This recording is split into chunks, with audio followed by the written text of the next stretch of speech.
transportation tonight that really wanted to see this tonight, and thank you.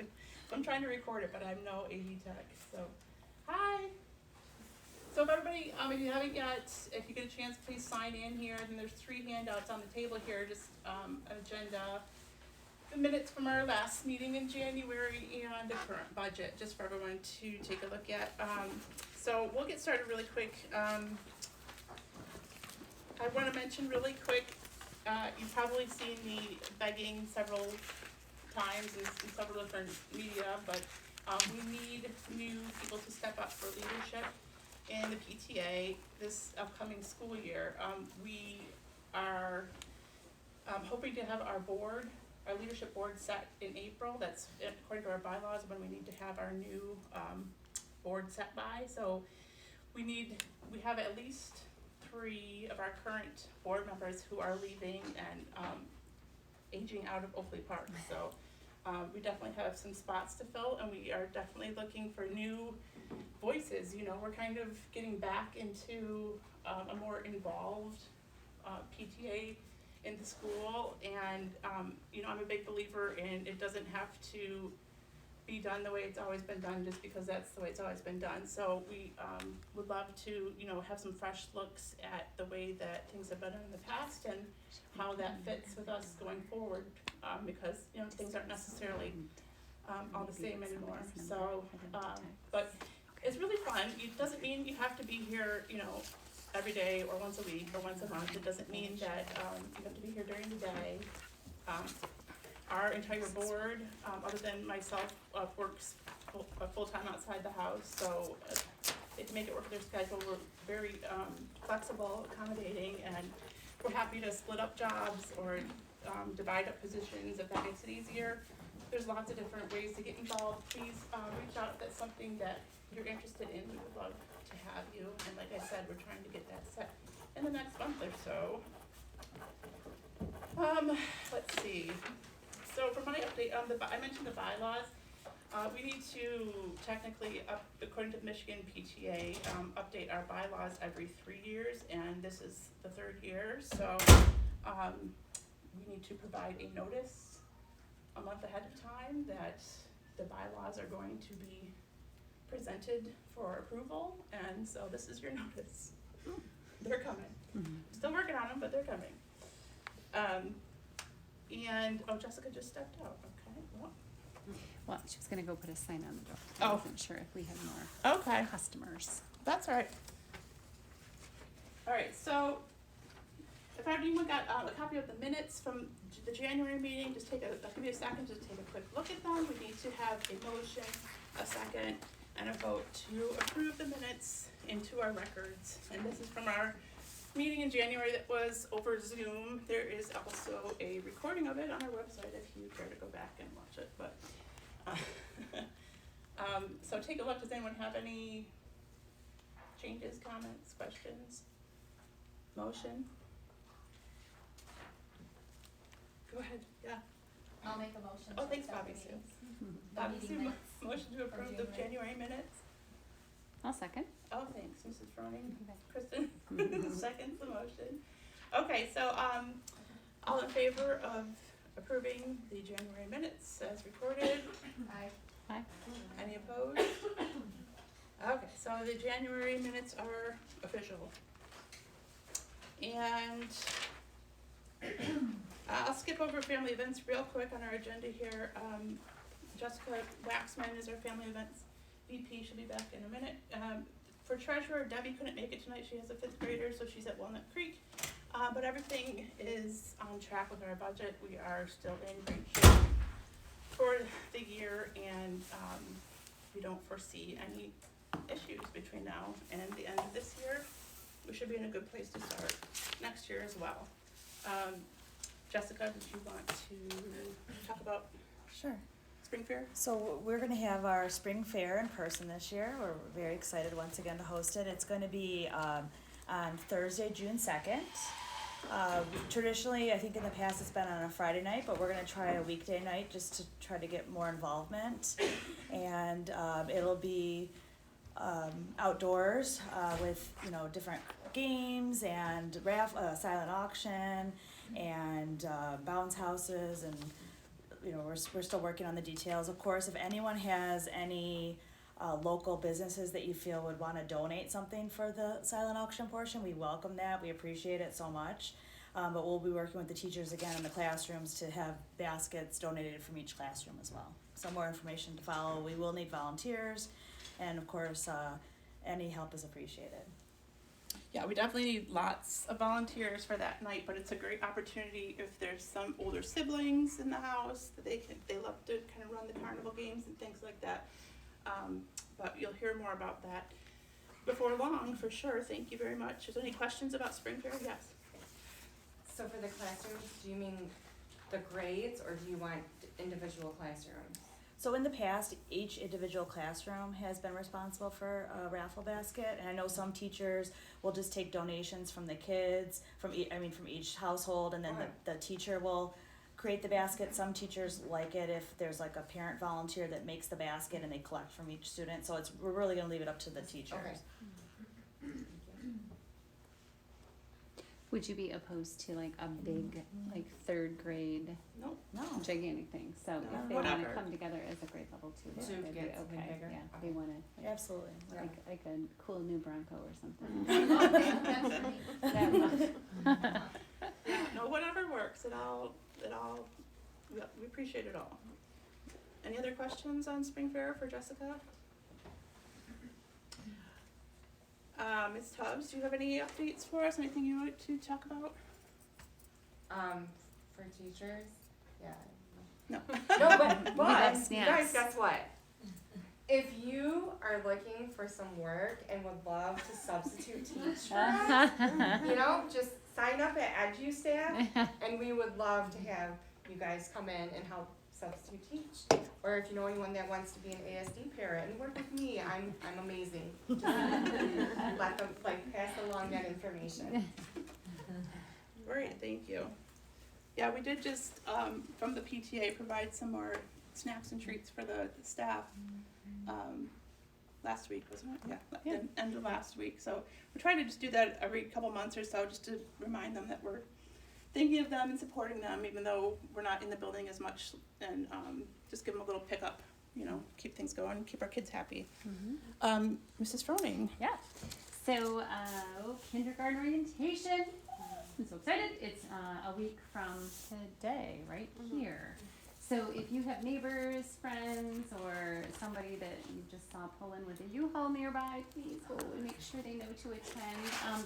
I'm sending out an email based on, they're asked to go to the district website, and there's a link for OPE Park, and it's just a quick little Google Doc, just like here's who I am, here's who my child is, email address, just some basic demographics, and from there I send them my little welcome thing with a link to a newsletter that has everything they could need to know about kindergarten, including the video. So you that have kinders this year might remember last year you watched the video and then we had a Zoom chat. So we decided to continue with that instead of bringing you guys all together or families together just to watch the video.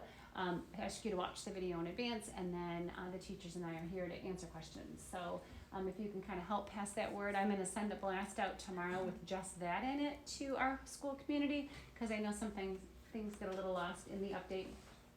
So if you can help promote kinder orientation. If they can't attend kinder orientation, have them reach out to me or call the office and we'll get connected with them. Building renovation is happening, as you can see. They're out there tapping their boots by about 4 o'clock, waiting to get into the building as soon as the kids have cleared. I have a big meeting tomorrow afternoon where I'll get more information about the actual groundbreaking of our new gymnasium, which is going to create some havoc for sure on our playground. We just know that. Working with Bob, the site superintendent's name is Bob.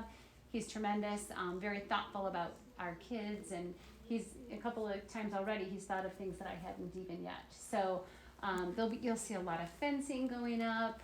Your kids may come home though and tell you that they saw this, there's this big trailer on the playground. Just trust that my staff and the OPE construction staff are doing plenty to secure, and kids will not have access to any of that. No one's driving a backhoe or anything like that at recess. But it will definitely, it's gonna cramp our style a bit, for sure. Kids are gonna not be able to really utilize this kind of back corner of the playground area. Our new gymnasium will be built on this back northeast corner. So anyway, so more to come about that, and when I can, I'll snap some pics or shoot a video and share it in my update newsletter. But it's gonna get, the next several months are really gonna get busier. Music will be going on a cart, so your kids will be telling you that Miss Binding comes to my room for music. I'm gonna have my back to you, because we need to empty those 2 classrooms at the back. Miss Mills' first grade is going to be huddled up in the old computer lab for the remainder of the year. They're very excited about taking on that adventure, and we're getting that all set. So they'll have all the necessities, just maybe a little bit tighter. And then not a whole lot else will be happening visibly inside the building, just because we want the kids to be safe and learning to keep happening. But pretty much at the end of the day on June 10th, the teachers, we all know we have to have basically every pencil packed up. We will have access to the building over the weekend if we need it, but they will close our building officially then and start all kinds of things that Monday morning. And part of the reason that they're here in the evenings and we're starting at gymnasium as soon as we can is to help us stick to that timeline the very best we can. We know when we come back in the fall, we're gonna look really pretty. This space alone is gonna be phenomenal. Like that,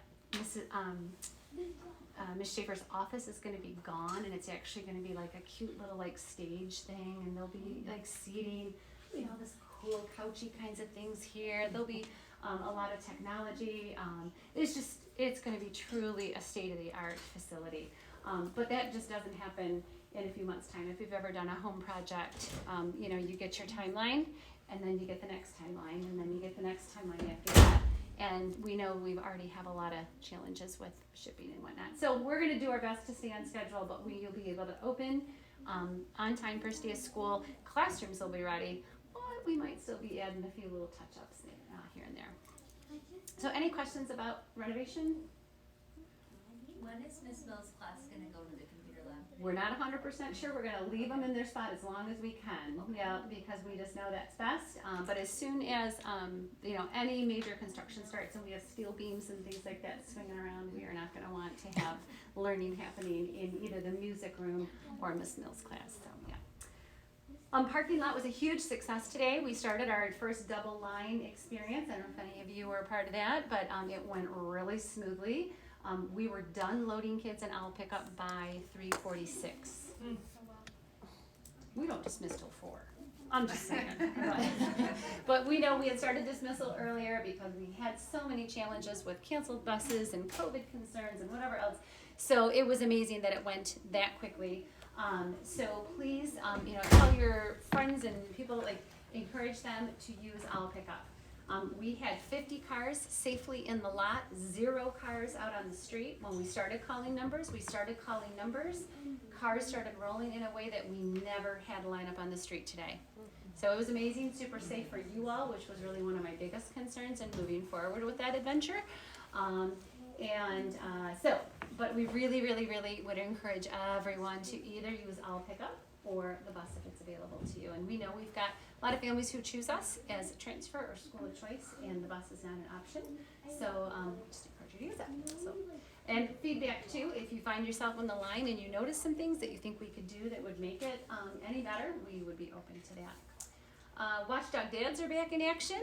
If you have a male role model in your child's life that you would recommend, nudge them along. Everything is in my update. Again, I'll send out another dedicated email, just Watchdog Dads though, because sometimes that helps catch people's attention.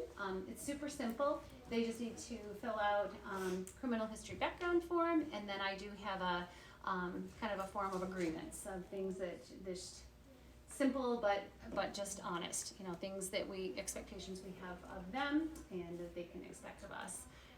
We've got, I think, I want to say 23 3 are already kind of up and running, and I've seen several coming and going at block time, and we had a nice, I think there were 3 or 4 out helping with owl pickup as well. So we're very happy to have that back. And then finally, Foundation for Excellence, you might have saw in my newsletter, we were awarded almost $1,000 worth of grants from the foundation. 1 grant to our first grade teaching team, and 1 grant to the second grade team. I think we're on like year 4 of being awarded grants from the foundation. So our teachers, I appreciate them taking the time to do that extra homework, and really appreciate the foundation and their recognition and support of Oakley Park. Our volleyball event, which will be April 8th, is the beneficiaries of that will be the Foundation for Excellence. So we thought that would be a really nice way to give back to the foundation as they keep giving to us. So more to come about the volleyball event. We're actually going to do it at Sarah Banks. We are supposed to be hostessing, but we had some crossover with Creek scheduling. So we're going to go ahead and do it on Wixom's turf, but we still expect to bring the trophy home. Maybe. we have one of our building subs. His name is Mr. Gossett, and we've kind of harangued him into being our coach. And so today I'm like, do you know what you've signed up for?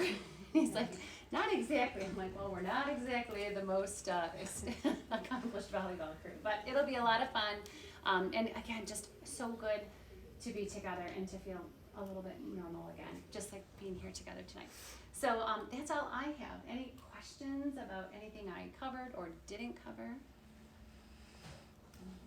Do we get, I'm assuming we get kind of a benefit from being this late in the construction process, because it's already been 2 years of schools going through this, so there's some lessons learned that they can, Kinda. because I hear from other schools like, oh, we got these desks, but they didn't like.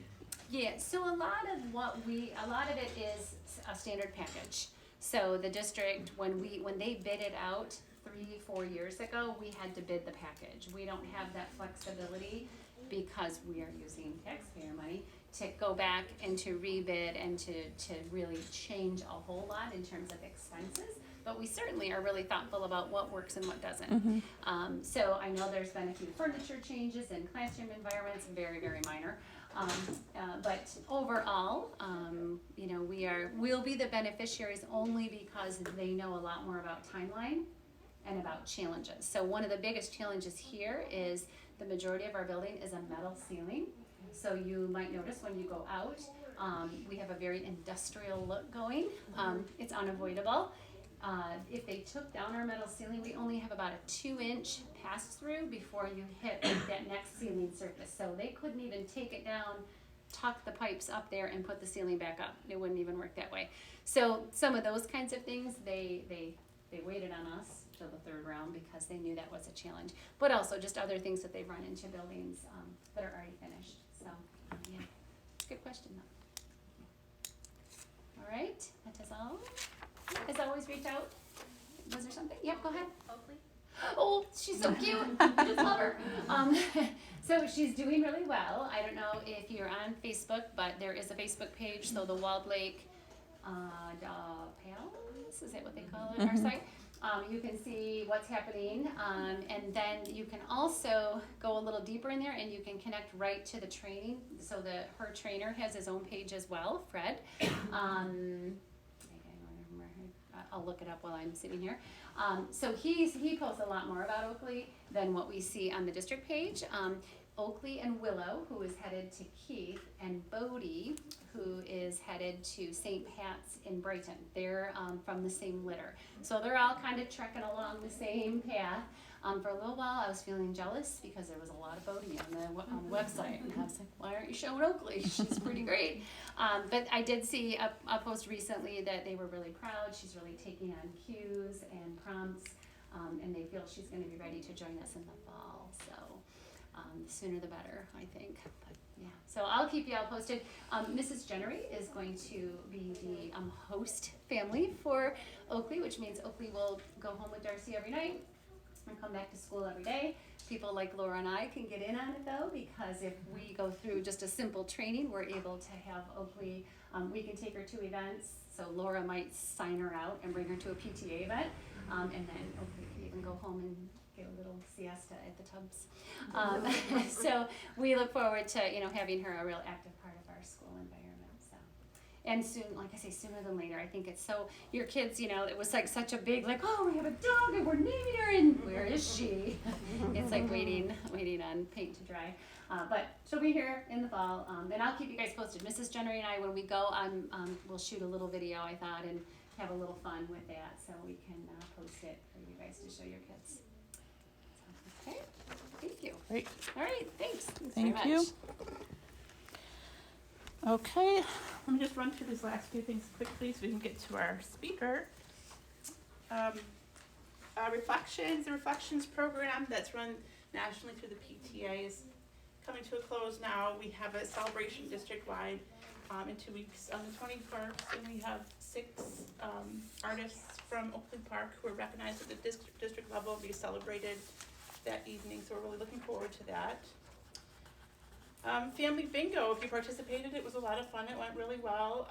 There was one minor hiccup with the Google form did not feed us all the names that registered for some reason, but we figured it out, and Jessica did a great job coordinating that and getting all the game boards and prizes to the kids, and it was a really fun night. You know, I think that's definitely one event that lends itself to being done virtually, but of course we all are looking forward to the day when we're back in person with, if you've never been before, the huge table of prizes that the kids get to pick from when they win. So someday we'll be there. The Spring Book Fair is set for April 15th through 22nd, so that's another event that we will be sending out an email that we need volunteers to help work that during the day, and Sarah Garrison is taking the lead on that for the last time, and I believe she's going to have some help with some parents that will eventually take that over. So, but there's still a lot of jobs that we need done with the book fair, so watch for that to come out. Teacher Appreciation Week is the first week of May. We do need a parent lead. If anyone is interested in that and creative in that way, where you can think of, it doesn't have to be food related, it doesn't have to be anything, it can be whatever you think would be a fun way to just recognize the staff each of the 5 days of that first week of May. So there's lots of ideas out there, and just copy stuff off Pinterest, that's what I do. So if anybody's interested, please reach out. And the all-school field trip. I am not announcing an all-school field trip. I am telling you that it's still on the table. We are currently investigating that we can still make that happen. It's definitely one of our favorite events of the year. There are, of course, some constraints with the bus driver situation, and then there's some facilities that have, capacity restraints with COVID and things. So we are still investigating, we are still planning on it, we are still anticipating doing it, we have still budgeted for it. So hopefully that will be coming up in May. Are there any questions about any of the PTA business? Well, if you think of any, feel free to reach out through our Facebook page, through our email, through our website, whatever, or just reach out to me directly. But now, I want to welcome up Nikki O'Donnell, who's a local child psychologist, and we are so happy that Kristen recommended her as part of you were part of the Wellness Wednesdays, and very popular there, so. Thank you. Happy to have you here. So, do you want me to walk around with anything, or? I might. Okay, I let me might. know. I do have my awesome assistant. Do you want the podium? Do you want to set stuff on there? Is Maybe that you can okay? move that up. Yeah. Absolutely. Yep. Give yourself a little space to put stuff down. And you can move that up if you want. Do you want me to help you with that? You good? Okay. As long as you get what you need. And we'll be good. Oh, yeah. Thank you guys for having me. I am a parent in the district. I have a son who is in 4th grade at Glengarry, so we have Romeo. Oh, you Oh. did. He's the best. I get pictures all the time of like all the kids playing outside in the snow, and you guys are gonna just be. It's like the best thing ever. It's just incredible. And the district, I think, does such a beautiful job of integrating the dogs and having all the kids have this personal connection to them. And it's just really, it's very cool to see. The energy changes, I think, in the room, like when an animal enters. I'll tell you guys a little bit about what I do, but we've been able to work closely with the therapy dog program in this district. When we went and did crisis relief for Oxford, we got to bring some of those dogs. So Romeo came with us, and Dakota was there, and Champ was there. It was very, very cool that we can do those sorts of things. with the dogs, and the kids really respond well. So that's been very fun. But thank you guys. Yes, I work at Viewpoint Psychology and Wellness, so that's here in Commerce, just down the road-ish. I work there as a child psychologist. That's like my full-time gig, and then my passion project gig is doing this kind of stuff. And also I co-run, I should say. I co-founded a nonprofit called Words of Hope for Life. And so it's a mental health nonprofit that we call it not a mental health awareness nonprofit, but a mental health action nonprofit. So we get out in the community, we do events all through the year. I've got calendars for you guys. We just opened, we haven't even done the grand opening yet. That'll be April 1st. The Rail, which is right here in Commerce, which is a physical location for the nonprofit where we can host things like kid programs, parent programs. We're doing all kinds of really unique stuff. And then we'll also plan for View Fest again in the fall. So if you guys attended last year at all, it was this huge, at Walled Lake Central, this huge mental health focused kind of festival. You could show up and not realize that it was mental health at all. It was really designed so that every activity, we had over 80, and it was free. It was just for families for the community, but just by showing up and engaging, literally every one of those activities was curated by either a psychologist or teachers or, our whole board for things that would be supportive of mental health for families and kids. It was really awesome. I'm excited to do it again this year. We broke a world record last year, and a lot of your kids got to help. We had these postcards, and we broke the world record for the most postcards in a consecutive line. So, Walled Lake Schools, we will be in the 2023 Guinness Book of World Records. So we broke it with 23,446. I will never forget because I had to play every single one of them. It was like into the wee hours. The sweet, sweet custodians of Central were amazing. But so we did that as a community project, and all those postcards, all the kids got to color, and it was called the Hug Buddy Postcard Program, which is, it's this postcard with this little marshmallow-looking dude giving a hug. And during COVID, that was like the COVID-safe hug that we were sending to family members and all over the place. So once those were done, we donated those to the Armed Services and Children's Hospital, Mott Children's Hospital, and then a few other places in Chicago Public Schools. We did some for there too. So it's really powerful. That's the kind of community events that we thought that's sort of like our vibe of kind of how we approach mental health. And as I talk about anxiety tonight, which is one of my favorite things to talk about, anxiety in kiddos, you guys will hopefully kind of get a flair for that, because we definitely do approach it a little bit differently. There's certainly still this stigma to mental health. I don't think that that's anything that can really go away. It's been branded in such a way that just doesn't feel very great. I used to work, I spent 15 years at Henry Ford Health System and outpatient before I went private practice and then do what I do now. But that whole time, the whole building would joke, like, oh, if you get sent to behavioral health, like, it's like getting sent to the principal's office. Like, that's like such a bummer. We're really fun. It's just, people don't come for like a great reason typically, but there's everything great about gaining the support and all of that, but it's not really painted that way. So, especially for kiddos, because generally it's a parent bringing, right? Like maybe a kid to therapy, and it's never a great situation. You get like 15 seconds, not even. You get like 6 seconds, like with a kid and all the nonverbals. They're either gonna like be okay with you and do the situation, or they're not sold at all. So it's just a hard game to play. Words of Hope for Life and the Rail, which is our physical location, our whole goal is to create a community center kind of the future to meet the needs that we have now in our kids. Like being, again, another parent of a kiddo who has an anxiety disorder, he comes by it so honestly, poor guy. But like that's, if we don't create a supportive community for our kids to grow up in, then nothing really changes, right? We just kind of perpetuate the whole thing. So the goal of the Rail and Words of Hope for Life is just taking mental health, changing everything we thought we knew about it and felt about it, and then creating a community center that has this overarching goal of just supporting a community's mental health for now, this generation, and then all the ones to come beyond that. So we're working really hard. We've got a really cool team, lots of people in the community, leaders, people still. I'll have families reach out and just say, hey, this is something that we're really passionate about, like, can we help? And we're like, yes, we want everyone to come and be a part of this. So at the end, I'll have Harper. She is our Chief Operations Officer at the Rail, so she's like my right-hand woman, but we'll have some goodies and things for you guys too, so you can see what we're up to. This is a taste of a program that I run at the Rail. We do this monthly. It's called Worry Warriors, and so I've been doing this program in private practice for probably 8 years.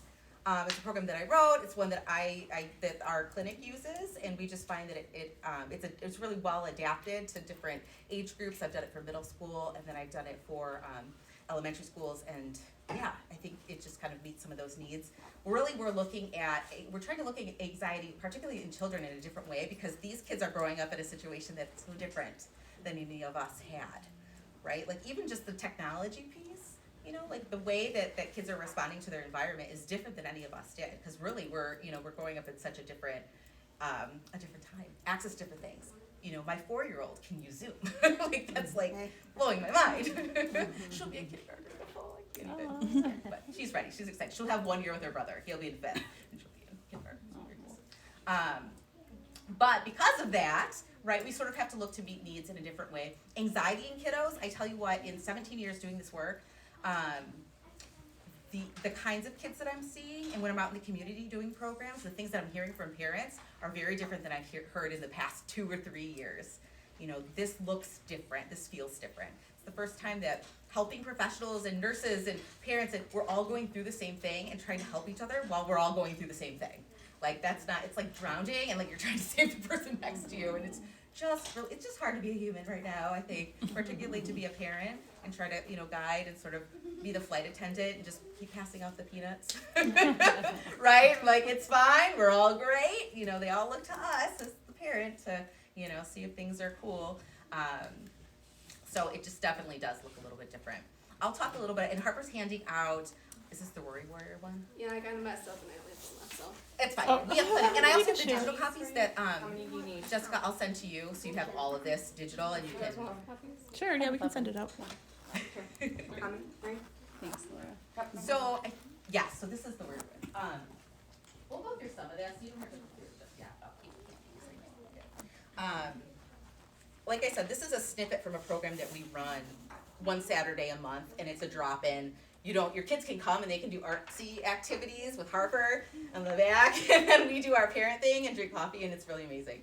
If you have not visited, come on April 1st. You guys, it's on the calendar that we'll give you, but it's like a very unique space, very much coffee house vibes, where you can come and have meetings and things, but the programming is kind of like what we kind of pride ourselves in most, so very fun. If anyone's familiar with like Studio A and the Taekwondo place off of Maple, we're in that complex. Viewpoint's in there too.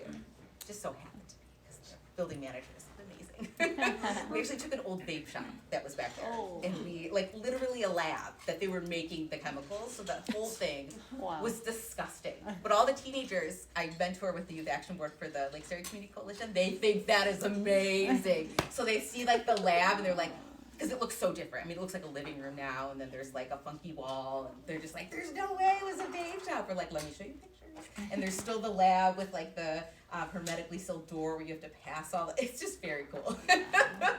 But there you go. We took something that maybe not so great. We turned it into something that's kind of cool. So you'll definitely have to come by and check that out. But we do this here a little more in depth. But what I wanted, my whole goal for tonight was really just to give you guys a bite-sized little piece. If there was anything that I thought, man, if I could only give a couple pieces of advice for parents dealing with kiddos with not just anxiety now and here and there, but if you are a parent of a kiddo who has anxiety, global anxiety, what would be the most helpful things? So I kind of grasped a collection of those, and maybe even if just one of them you're like, I can try that, then I'll just consider that that's a win. So hopefully that's what it's going to be. I don't want to overwhelm you guys. It's a lot when we talk about childhood anxiety, and all of our kids experience it differently, right? From the young kids who are really, really bright. If you've got a really bright kid, you are more likely, did you know, to have a kiddo that's going to experience some kind of anxiety along the way in development. Really bright kids, their brains develop, and you guys probably know this, but their brains develop at a rate where the emotional center develops really, really fast, and then the verbal center, very, very slow, at a normal pace. But then the language part, too, doesn't come along, but that emotion part comes along big and strong first. So then you get little tiny people with little tiny metabolisms and bodies feeling things that are huge, but it's like a funnel. They can't get it out. They understand it more than they can communicate it. So I would be freaking out too. That's why we see in younger kids irritability and anger, tantrums. Anxiety might look more like that. Especially if they're, right, if developmentally they're normal with, their verbal cues and things, then they're not, it's like a bottleneck of all kinds of challenging things. So sometimes anger, irritability is a way that we'll see it.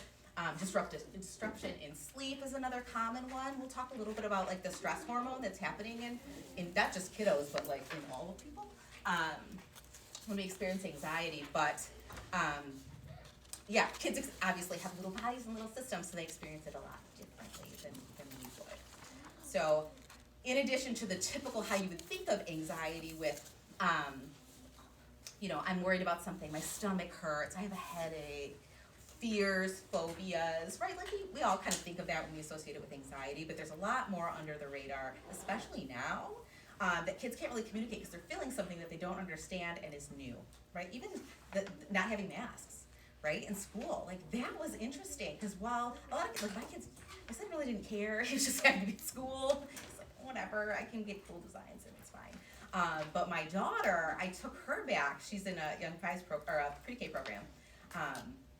And it like seeing her teacher's face it was comforting to see the mask. She's done it since, she's 4 now, so like for a hot minute. So that was scary and that was unanticipated, it was like, oh, that's different. And so and the teachers were like, yeah, we're seeing this a lot with kiddos, just because it's that sort of change. Kids rely on this, the stability and predictability, especially if you've got a kid who needs that, or really, like if they're just erring on the side of being, I call them my like high sensitive superpower kids, because they're the ones who are gonna like change the world, right? Because they're paying attention, their bodies they're just there. Those ones are gonna really struggle in those situations too, and so meeting their needs might look a little bit different. So with that, I think, oh yeah, you guys have the calendar. So what I'm passing out to you guys, or what I had passed out to you guys from Harper was a couple things. I wanted to go through a few tools that I use and like. So you guys will see this. Don't read this now, but you'll have it. You can look at it later. But one of the things that kind of connects all these is that the way that anxiety works in the body of a kiddo, just like it does for us. Imagine cortisol, right? You guys have heard like the stress hormone, cortisol. It's the thing where you produce too much and your body can't metabolize it all out. Like we got problems because that's what if we don't get that nice rush of like chill out serotonin after a run, like our body doesn't get that same payoff, and then all of a sudden we're experiencing anxiety. So a buildup of cortisol, that stress hormone, if our body experiences way too much of it and it can't metabolize it out fast enough, then it resets into something called a panic attack, which is actually the way the body resets. Because if you're anyone who's ever experienced it or have kids who do, they're exhausted after. It takes literally everything out of their body because it's a reset. It's just reached too much. So those are some of the more obvious things that we might see, right? Like, because what's going in the body is we've got all this stress hormone for lots of reasons. Again, for kids, they're experiencing the world a lot different than we are. They take in information in a different way than we do. So what we might see as not a perceived situation of danger or discomfort, they might experience in a completely different way. To illustrate this, my poor child, when he was 4, so he's 9 now, he had to get his tubes in his ears, right? If you guys had kids, you have to do that. Okay, so he had to get tubes in his ears, so it went fine. We're like, all right, great. I did all the therapist things. Took him to the hospital first. I used to work there, so I knew the people. I was like, I'm gonna do all this great. I'm gonna prime him. It's gonna be so smooth because he's anxious. I was like, okay, I'm gonna anticipate all of it. Me being anxious, I'm anticipating all of these things, right? I think I'm in control. So we do it all. It goes great. Afterwards, he starts waking up, and he's like, if you guys have experienced that with kids, like they're groggy and they just don't feel great coming out of anesthesia. So he still had, when they heart monitor, they put on those little sticker things that have the little button, the rivet, so they can put the heart monitors and stuff on them. They're like, we're not going to take it off of him. He's kind of not living his best life, so you guys take those off later. We'll just leave him alone. Great, no problem. So we get home, and he's like feeling better, and everything's great, and he's bouncing back. And we're like, okay, it's time to take those off. Lost his mind. We're like, it's like a Band-Aid. Like, we used every piece of language that we could to try to explain why, like, okay, it's time to take it off. You don't need it anymore. They just use this as a button for the cord. We were explaining it in language we thought he could understand. So this was the saga that lasted a month of these stickers on him. Like, it was so terrible. I'm like, I'm not going to fight him. It'll come off, right? I'm like calling my nurse friends, like, how do you get this off? They're like, well, maybe put it in the bathtub, like, get, a little bit of this, and there's just a little bit of rubbing alcohol. I'm like, oh my God, please, this thing must come off. Lo and behold, so one fell off, eventually, right, in the bathtub, because we tried all the tricks, and he lost his mind. Like, panic attack, lost his mind. And we couldn't figure it out. pieced it together later that he thought, because after he calmed down, right, it takes about 15 minutes for kids to metabolize out cortisol, right? So they can't, there's no communication, there's nothing happening when they're at that rate, and you guys know what I'm talking about, like they're at that level until they're chill again. And so once we got to that point, we realized he thought that the wires went in him. And so if you took the sticker off, that it would also have wires which were still in his body. And I'm like, oh my gosh, like that makes so much sense.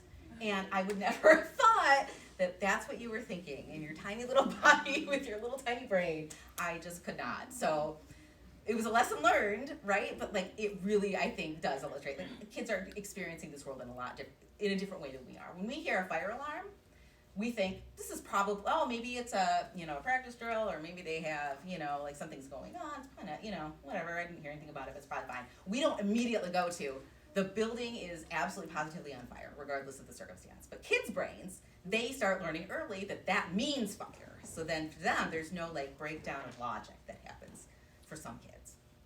So again, kind of looking that, I think just helps us see that every kid's going to be different in the way that they develop. Kids now, I'm experiencing them as being so much more, like I have like so much faith. Like I work with kids and it's really painful. I see a lot of kids who are at Oxford, like really, really traumatic experiences with kids. These kids are incredibly resilient, incredibly, like to the point of like, I wish everyone could just be a fly on the wall, because it's just really inspiring to see. I think it has a lot to do with the way that kids, the parents and what we're doing. I think we're all doing amazing, even if we don't feel like it, and their teachers, and we just have, I think we're just realizing how much that those kinds of relationships are important. But they're very, very resilient, which is a good thing because, unfortunately, the anxiety does increase when you get kiddos who are really bright and in tune and paying attention. It's hard not to pay attention right now, like they're hearing stuff from the news, and it's just a lot. It affects kids in all different kinds of ways.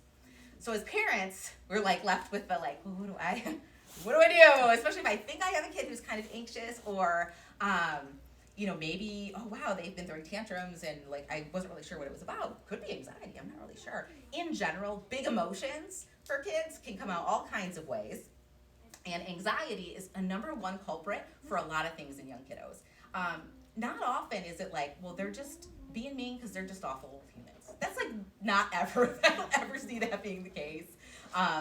Even though it's easy, like sometimes I'll get frustrated, like you just wanted to make me mad, and maybe sometimes there's a little bit of that, but more often than not, it's because they're struggling, that there's something that they just don't know what to do with, and we can't guess. Terrible guessers. I'm an awful mind reader. If I could read minds, that would be so easy, but I can't, and none of us, that would just make things so nice. But because we can't, we sort of have to play guess and check. So the way that I like to approach anxiety in kids, and this is any kid, this is like across the board, whether you've got an anxious kid or just a kid who's living in the world right now. One thing I focus a lot on with families is resilience and stress tolerance, right? That's something that if you're an adult, psychologists do all this research. They really like to figure out what makes people successful and happy and right so that we can like do those things. That's a lot of what their research is about. But one thing that they know that they studied really well is they were like, okay, well, what makes a person in life emotionally successful and just successful by typical standards, right? They're like out and being, humans in the community. And the one thing, so they discovered that it wasn't anything to do with where they were raised, their socioeconomic status, where they're, like if their parents went to college or not, if they went to college or not, none of it. How much money they made, none of it. It was if they were resilient against challenges. That was the number one thing. So you could come from any walk of life, but if you had this secret little thing that helped you bounce back, like an inflated basketball and not a deflated one, that would set you apart from all of the other, situations, circumstances that could kind of take us down. So that was a huge component. So we focus on a lot of that when we do work with kids. At the Rail, all of the programs and activities that we do are designed to have an element of helping build coping skills and resilience in kids. And they're packaged in a way, though, because if I said that to a kid, they're going to be like, I don't want to do that. Like, go learning coping, so that sounds terrible. So instead, we packaged it in a much different way. Over winter break, we did, with kids, we made liquid bracelets. If you guys have ever seen them, it uses plumbing tubing, and they get to put glitter, and we do some mindfulness with it. It's really fun. It's super messy, and it's glitter, but it's not at your house. Like, that's the best part for me. So it doesn't have to be at my house, and then I'm okay with it. We did Harry Potter ones the one day, and we did duct tape art with the teens the other day, and it was very, very fun. But again, it was packaged in a way I'm definitely teaching something. We're definitely doing a therapeutic intervention, but it does not feel that way. We're just building skills. The best time to build skills in kids for resilience are when things are going okay. The worst time to do an intervention is when they are struggling. Same for us, right? Like wait till I'm a little more chilled out and then we can have a good conversation. But if I'm already upset about something, that part of my brain just turns off. And that's all of us. That's just being a human. But imagining for kids how much more difficult that is. So waiting for a moment, and sometimes I'll just suggest to families, pick a time during the day, or maybe it's a couple days a week before bed. Quality over quantity. We're not talking any big, long amounts of time. We're talking like 5 or 10 minutes. Really is all you need to make the difference for building resilience in kids. And it's little things. A lot of it's us modeling some of this stuff for them, but the other piece of it, it's the relationship that we have with our kiddos. And then after that, it's what it is we're actually helping them to build or to, kind of strengthen within themselves. So something that I really like to do, you guys have instructions for, I build coping kits with kids. So kids love this because it's literally like they get to build their own little toolbox. Oh, we'll do that in a minute. We have at the Real, we have the world's smallest coping kits, and I brought 2 because I wanted to give them to some fun. They're teeny, they come in a little Chinese container, very cute. But Herbert's gonna pass out 2 of my favorite tools, or they can get them. You can pass them around. Yeah, Oh, okay. I think it's pass them around because if you have more than one kid, you might want to take more, and that's totally. So one thing that kids love about when they make coping kits with me is that we put fidgets in them. And I'm a big fan. I do love sensory tools, 100%. But I like it like we use tools for construction, right? Like if you pick up a hammer, it's because you need to hammer nails. Right? Once I'm done hammering the nails, I'm done with the tool. I don't pick up the hammer and I'm throwing it around. I'm bopping my friends. No. Right? So I like the kinds of tools that we can use for our purpose, and the kids start learning what the purpose is, and then when the purpose is done, then we put it away. Like a pencil, right? They kind of understand that. So if I kind of see that my daughter's doing this right now, if she pulls out her coping kit, sometimes we have it just to play, do whatever you want, that's totally fine. But if it's a time where, she, we're trying to wait patiently or whatever it is, she's well, I'm really bored. Okay, what are some of the quiet ones that you could choose? So she's learning to associate a feeling and a need, and then the action. What am I going to do about it? Because I don't always want to give her the answers. That's a lot of work. But I want her to have the answers. So giving them tools and things that, in a playful, fun way, when things were going great, that they were learning how to use, it sticks in there. It takes repetition sometimes. But the 2 that I picked today were, if anyone went to ViewFest, we had a fidget buffet. It was the world's largest fidget buffet because I've never seen one before. So I decided that it was the world's largest. Right? So I decided that, and these are 2 of my favorites from that. One of them is a zipper bracelet, and the other one is a marble mesh. Your kids totally know what this is.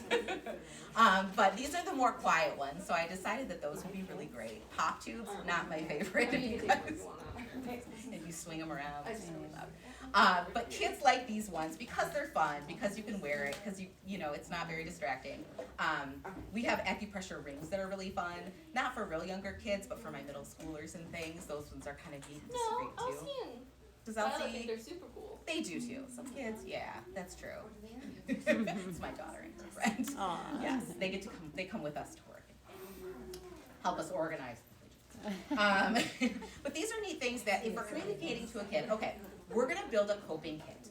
And what this is this is gonna be a box, and we're gonna put things in here that we think you might need the next time you get angry, mad, sad, worried, have any big feeling. You don't even have to name them yet. We can just call them universal big feelings, and we might say, and so there are some things that we can use that might really help us when we're upset, right? And so for anxiety, things like sometimes distraction, but breathing. So this is one of my favorite ones for breathing technique that we do. So if you have it on, it's a cute bracelet. If you take it off, now you have a zipper, right? And so for kids, a lot of the teachers will do, I love it, they do roller coaster breathing with the kids, or the go noodle, love all that stuff. And so this is sort of taking a page out of that book too. But with the bracelet, what we teach, and again, bedtime's a great time for this, is that as you zip down, you take a breath in through your nose like this, and then you flip it, and then when you go the other way, you breathe out through your mouth like you're blowing a bubble. Right? And then they'll flip, right? It takes them a little longer to like get the rhythm of it. But maybe we'll say, okay, let's do it together 5 times and I'll do the zipper, and then we'll do it again 5 times and you do the zipper, right? So it gives them something to focus on so they're not all up in here, and it's fun, so they're buying in, hopefully. Again, trial and error, some kids like some of the other ones, but we're teaching them something. We're showing them, okay, things are cool now, but this is something that we can put in your box that when you see it, you're gonna say, okay, I'm starting to, I understand now why I might need that and when. So for kids to learn to identify their feeling and then what to do about it is key to resilience, right? Just like us as an adult. You know, like, okay, I am really, you know, like, this is my most stressed out day. I know not to plan important meetings afterwards. I know not to, you know, like, I take the steps. I know what I have to do for my body, whatever it is. And we just want to build that into kids, too. So we're doing it in a fun way. The other one is the marble mesh. And this one is more, again, it's just a marble in mesh. That's why they call it that. But it's like, it's kind of neat, like, it's like finger trap vibes, right? Like, it feels kind of neat just to push it around in your fingers. That's a really good one for kids who pick nails, right? Or if you find, or like pieces of clothes or are chewing on a lot of things, right? Sometimes they do need that kind of a sensory stimulation, but sometimes if we'll give them a tactile thing like that, that's quiet, that's a nice one, right? And we can even do breathing with that as we slide the ball back and forth. That's another good one too. We put these in a coping kit because it's literally kind of communicating to kiddos, this is a toolbox. We have tools that we use to build a house. We have tools that we use at school. We have tools that we use when we have feelings. So like that's where this kind of full circle moment comes, where anxiety itself, when kids are experiencing big emotions, not understanding or interpreting, right? Heightened stress, because they just don't get it yet. That's any of us. But if we are implementing and teaching strategies here and there that sort of help them meet that need so that their cortisol doesn't spike and it's not like this roller coaster all the time, they start to feel empowered. And that's kind of the secret. Like if you guys can remember back to when your kiddos started to walk, right? And like they would fall, right? And like we would catch them and all things, but when they started doing it by themselves, they looked different, right? Like I have a video of my son and he's like marching across the kitchen. And it's just like, he's like one. He's like so victorious in his face. Like, yeah, because they can only do it themselves, right? In that way. And so we're building this idea that like they are capable and they have the ability to manage these things. All we're doing is supporting and, you know, giving them the tools and things to use them. So that's a fun way to do it. Just building a coping kit. We can put lots of stuff in here. We put bubbles in there sometimes, because that's another fun way to breathe. Physical activity for kids helps bring down cortisol.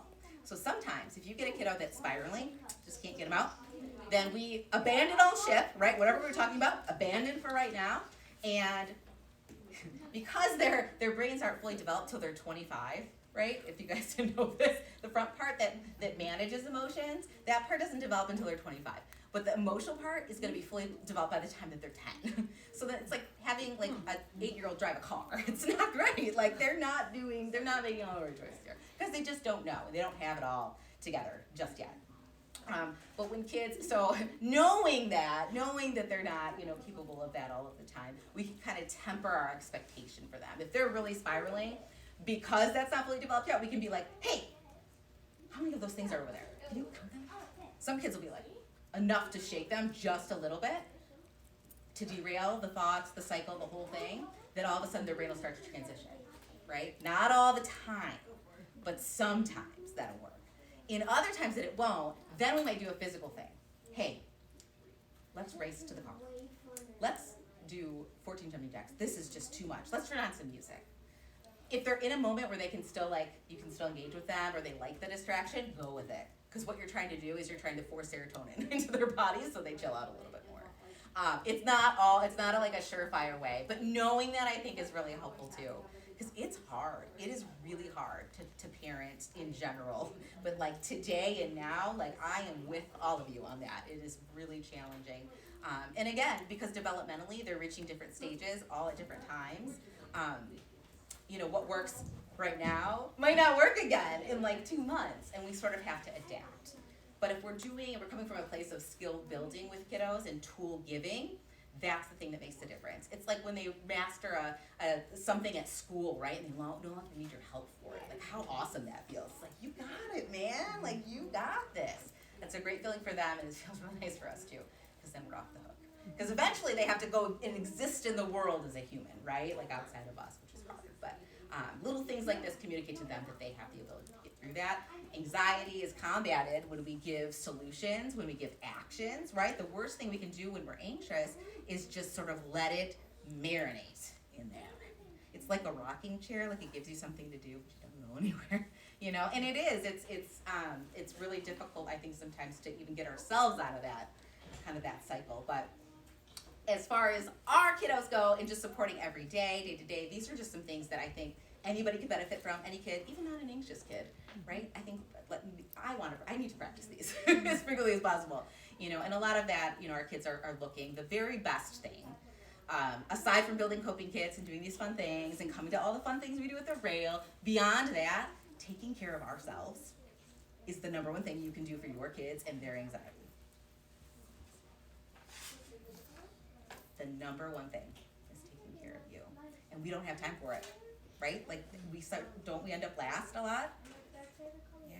So it's funny that no matter how often or frequently I'm seeing kiddos in therapy or whatever it is, there is a distinct difference when parents really start focusing on their own health and wellness and well-being, and when they need a timeout and all of this, because that communicates to a kiddo some really strong, powerful messages. Like, wow, I want them to do that, so I'm going to start practicing doing that. I'm not going to be perfect all the time, and they don't need to see me be perfect all the time, because they're not going to be perfect all the time. But even just a little bit of that, like, wow, I didn't handle that so good. I think I probably could have used a little breather right there. They look at that stuff. So if there's nothing else, taking whatever time, quality over quantity, 5 or 10 minutes that we need will help your kiddos. That's a tough one sometimes when I tell it to parents, but it is. You're so valuable, and you know, even just like participation in things like this, kids with community connection just do better. They just do better. They just thrive. If they have one other person that's in their life that's an adult that's not a blood relative that they feel they could go to if they're in trouble, already their susceptibility for things like suicide and depression in teenage years it plummets. It plummets more than 60%. That's incredible. Just one other adult, right? And so I think that's kind of like even knowing a little bit about protective factors in kiddos and anxiety and all of that. You know, we're already doing a lot, number one. So like a lot of this, you might be thinking, wow, okay, yeah, I think my kid, yeah, they would have one other person. So, you know, a lot of that's already happening, but sometimes just knowing how much of a protective factor that is, I think feels really nice to us as parents, because we don't have to do it all by ourselves. And it's really great if we're not, because we have, right, kind of have our own little village. I'd love to take questions if you guys have them. I tried to keep as much as I could for, yeah! Okay, so I'm interested in to know more information about your Worry Warriors program. So I mean, I heard you say about anxiety and nonverbal kids and verbal kids. So that time that you have set, would it be a good suggestion to tell? 'Cause I'm one of the autism teachers. Yes.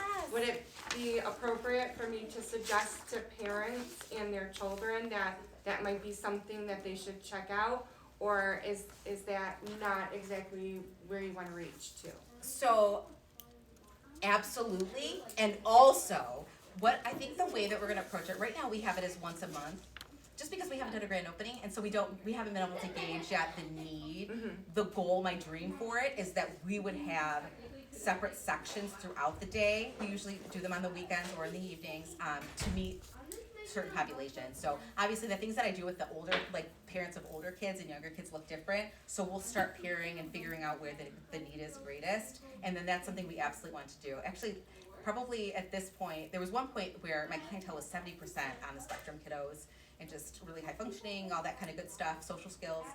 Now it's probably closer to 40, but my heart is still there. So I 100%, yeah, that's definitely something that we'll be able to do. But.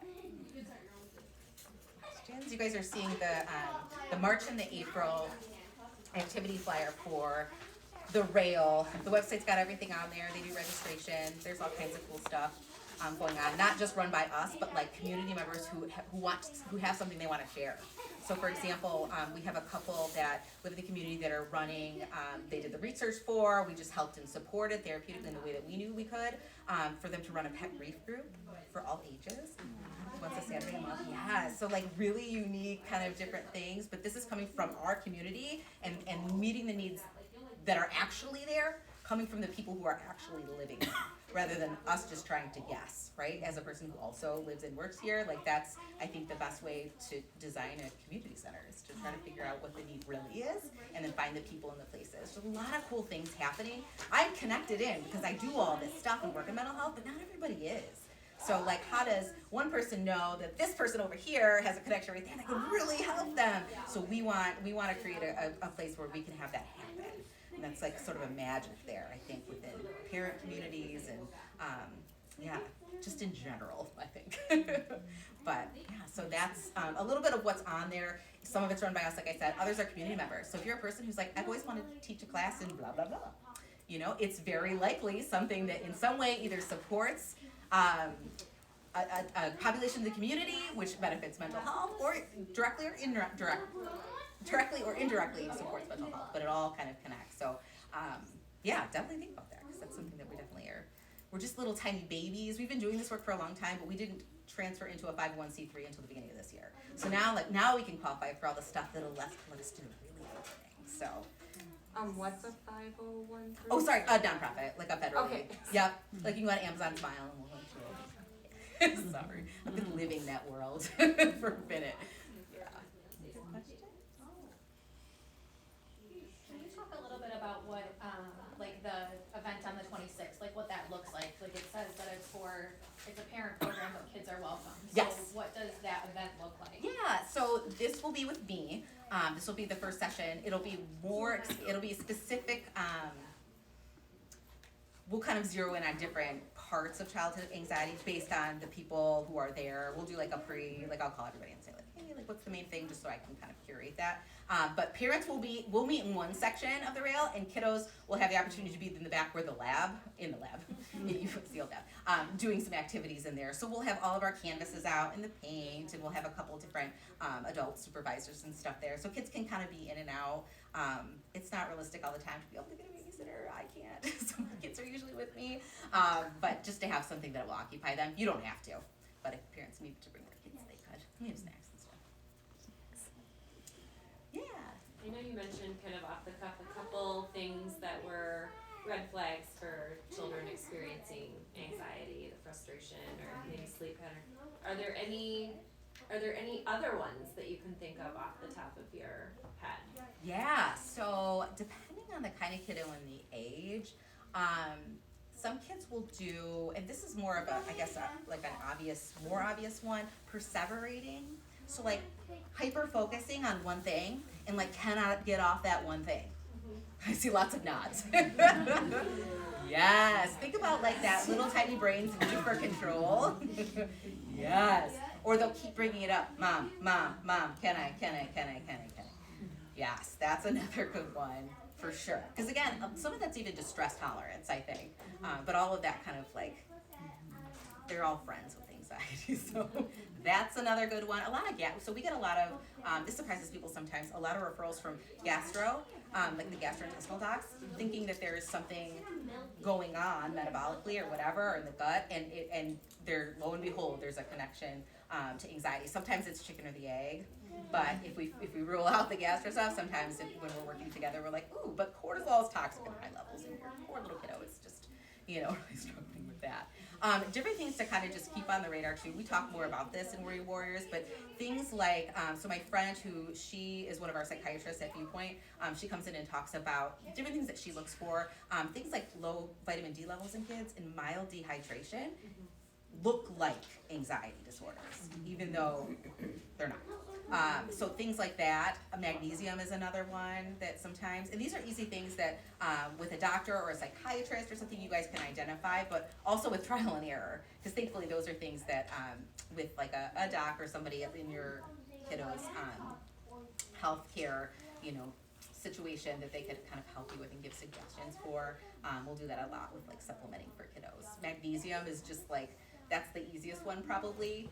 Epsom salts, right? Like for sore muscles, it's a natural source of magnesium. So taking a soap, throwing that a couple cups of that into a warm bath for kiddos. If they're low in it, their skin will being the biggest organ, right, on our body is our skin. It'll absorb whatever we're lacking.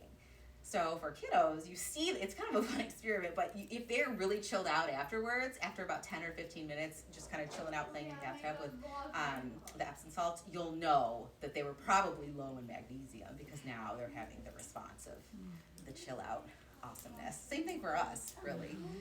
But that's kind of a fun trial and error. And if they're not low, then it's not going to do anything. It's just like a calm bath, I guess.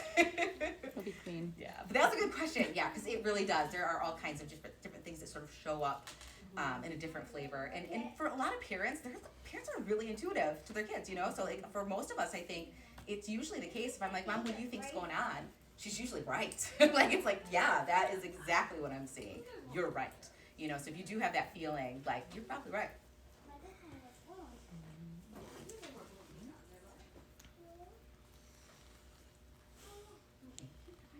Thank you. Share. You're so welcome. If you need more fidgets for more kiddos, we have them. We also have suicide prevention ribbons. We do a zoo walk in July. You guys will get to hear about it. We meet with Mr. Gutman tomorrow. That'll be fun. He's going to come to the rail and hang out with us and take some fun pictures.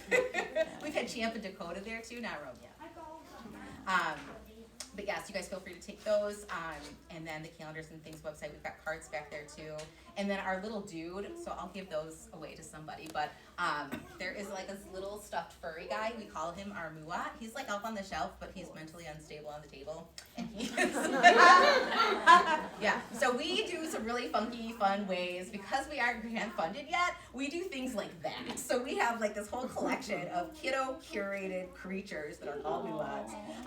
You guys will see, we've got cards and stuff back there, they're on the website, but as my little like extra, when you see them around, when we're popping up, they're like the troll doll of like right now, is what we're thinking. So yeah, thank you guys. But questions or anything, the cards for Words of Hope for Life, that's also direct contact info for me. So feel free, if you've got questions, or you're like, oh, you said that, but I'd really, like to know more or your thoughts on this, feel free. I'm happy to do a quick phone call. Thank you. Thank you so much. Yeah. Thank you so much. It sounds like the rail is going to be a great resource in our community, and we're lucky to have that so close by. And I think a lot of things that Nikki talked about were easy for us to relate to, and I think that it's always good to hear that a child psychologist has a kid with anxiety. It makes me so that's it for tonight. Does anybody have any other questions about anything? Karina or Bobby Sue, one of you have any updates or anything from the board? No? All right, great. Well, I really appreciate so many of you coming out. It was really nice to see you. Good to be together. First time in 2 years that we've been back in person. Almost 2 years to the day. Almost Almost. to the day, It's crazy. Yeah, so it's crazy, but hopefully all good things going forward from here. So once again, please come join the fun with PTA leadership. There's lots of different ways to help out, and we really need it. So please reach out with that and drive safe home. It's getting icy out there. And thanks for coming out. Did you want to do something to give that away? Yes, Oh, I was yes. gonna let you decide. Oh. Do this one or do this one? How about So we have 2 of the world's smallest broken kits. I decided the first item. And then we have one who is a full size one, and then one who is a keychain, which are my personal favorites. okay? Jessica, make sure everybody signed in. Also, do you did wanna? everybody sign Those are in? your kids, and they end up getting one, Cora. I told them to blame their small problems on it, like, the breakings was good, oh, They there's want how to to sign it. So that's exactly what happens in the rail. Hard work entertains children, and then we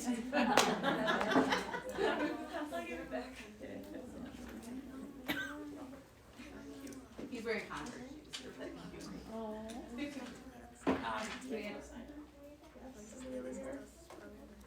One more? Okay. Somebody else came in late too. All right, we'll pick from the sign-up list here, so if you're not on it, let me know.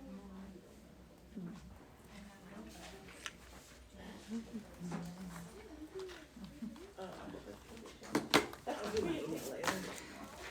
Okay, so instead of tearing this page up, which would take too long. Why don't you just close your eyes? Number 'em. Yeah, that's what I was gonna ask Kristen Oh, just to do. okay. Close your eyes and, Oh, okay. Look at the draw. Caroline Sadler, your first pick. Okay. One of these shelf guys or a little kid? Oh, I want a little kid. Okay. Little kid. Yes, they're two. Yeah, okay. Kristen, you wanna do one? Yes. You wanna take yourself? Michelle, go. What'd you like, Michelle? What are they? Come on over. Take a look. They're like little critters. They're cute. All right. Laura, do you want to go? Jen Mathis. Jen Mathis. Did you? Yeah, go ahead. Do you want okay, one more? We need to have these Last for one. prizes. Kristen, you wanna do one more? Fair, certainly. Lindsay Lasota. There you go. Thank you. You guys are great. I don't know if this is gonna make my kids because I've been playing with them. Yes, right. Put it in my car. They don't need to know you have it. They are I hide a lot of things or say they're adult.